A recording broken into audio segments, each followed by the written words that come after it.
আল্লাহর 4টা নাম যদি প্রতিদিন পড়তে পারেন বা লিখে আপনার কাছে রাখতে পারেন, ইনশাআল্লাহ গ্যারান্টি সহকারে বলছি আপনার পৃথিবী বদলে যাবে। নাম্বার 1, ইয়া জাব্বারু। এর অর্থ হলো ভেঙে যাওয়া মন এবং ক্ষতিগ্রস্ত সবকিছুর মেরামতকারী। যদি আপনি মানসিক কষ্টে থাকেন বা মানসিক আঘাত পান, তাহলে ইয়া জাব্বারু পাঠ করুন, তাহলে আল্লাহ হৃদয়ে শান্তি দান করবে। নাম্বার 2, ইয়া রাজ্জাকু।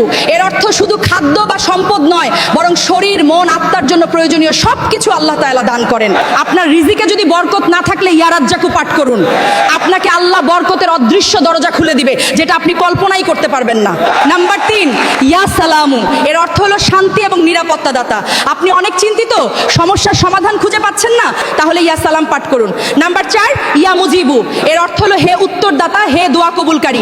আপনি ঠিকমতো নামাজ পড়ছেন বা আপনি দোয়া জিকির করছেন, কিন্তু আপনার দোয়া কবুল হচ্ছে না। আপনি দোয়ার মাধ্যমে আল্লাহর কাছে কিছু একটা চাচ্ছেন কিন্তু কবুল হচ্ছে না, তাহলে ইয়া মুজিবু বেশি বেশি পাঠ করেন। ইনশাআল্লাহ আল্লাহর এই 4টা নাম যদি প্রতিদিন পড়তে পারেন, আল্লাহ আপনাকে কখনো নিরাশ করবেন না।